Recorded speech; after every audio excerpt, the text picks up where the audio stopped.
In the dusky haze of autumn 1893, a horse-drawn cart trudged along the narrow path toward Eldergrove, a forgotten village surrounded by whispering woods. The leaves, orange and red, scattered like fading memories across the damp cobblestones. Clara Winthrop, a 22-year-old teacher from the city, had accepted a temporary post at the village school. Her eyes gleamed with curiosity, unaware of the veil of dread that hung over Eldergrove like fog. Villagers watched her arrive, not with welcome, but with silence. Clara was assigned a room in the abandoned Sire of Eldergrove, once an inn for travellers, now left to rot. The door creaked with a breath of death. Cobwebs veiled corners, and the air was thick with age and mildew. On the second night, Clara awoke to the sound of whispers in a language she didn't understand. They echoed through the empty halls, growing louder until they suddenly stopped at her door. There was no one outside.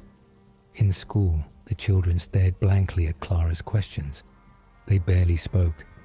When she drew a picture of the bell tower behind the inn, they gasped. One child whispered, "Don't draw the hollow. It hears." The villagers avoided the topic of the Sire and never came near after sunset. Clara grew suspicious and began keeping a journal.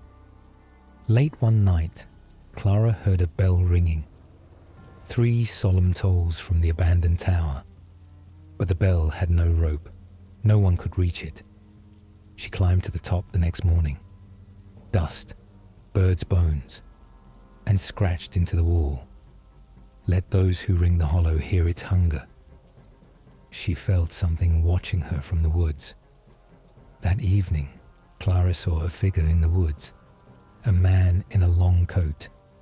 He introduced himself as Elias, claiming he was a scholar of cursed towns. He had come to document Eldergrove, but never left. "There's something beneath the hollow," he said. "It's not just cursed, it's awake." Elias showed Clara a hidden room under the Sire, sealed centuries ago. They broke the seal. A narrow tunnel led to a ritual chamber, filled with symbols drawn in dried blood. Bones and torn garments littered the floor. In the center was a stone altar, and above it, a mural, depicting a horned creature pulling souls into its open mouth. Suddenly, the torches blew out. In the blackness, Clara heard her own name whispered by a dozen different voices. Clara began to change. Her eyes darkened. Her dreams were filled with fire and shadows. She began to speak in the forgotten tongue of the hollow. Elias watched in horror as she drew new symbols that were never there. "You rang the bell," he whispered. "It's taken a piece of you." But Clara no longer remembered ringing anything. On the 7th night, the bell rang again. 7 tolls this time. Elias tried to escape, but the villagers stood outside, chanting in a language long buried. Clara, now possessed, descended into the hollow chamber, where the creature awaited, not a ghost, but an ancient deity once worshipped in blood. She screamed one last time before the darkness swallowed her. Only ashes remained the next morning. A new teacher arrived in Eldergrove weeks later. They assigned her the same room in the Sire.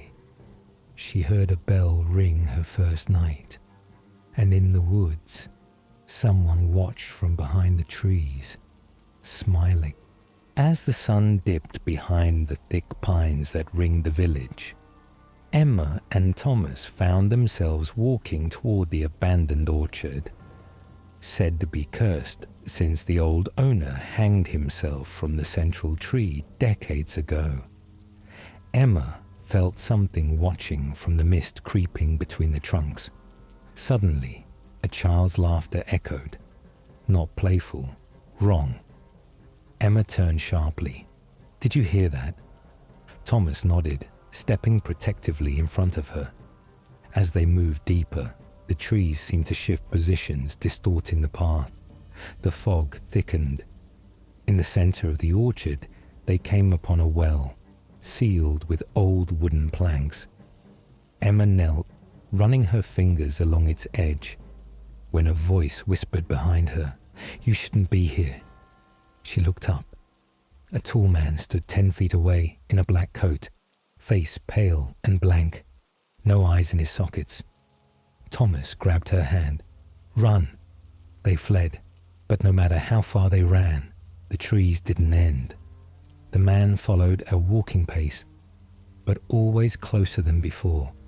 That night, the village's church bell rang once at midnight. No one had touched it in 20 years. Emma, now staying in the attic of an abandoned farmhouse with Thomas, woke up gasping.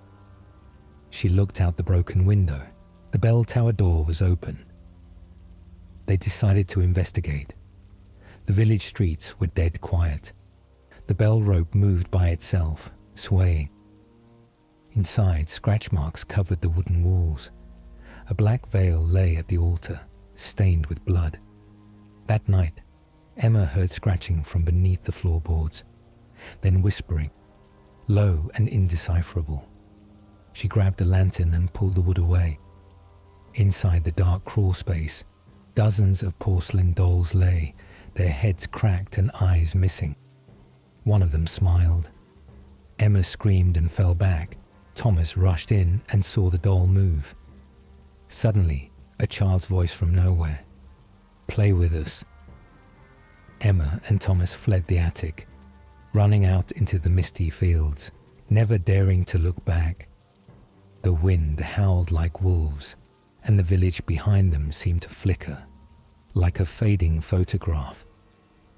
As they crossed into the woods, thinking they had escaped, Emma tripped. She reached down and pulled up a fragment of a porcelain face, just like the dolls beneath the floor. Thomas turned around. The trees around them had shifted. No longer the same woods. They stood now in front of an identical farmhouse. Same broken shutters, same dead vines, same creaking swing on the porch.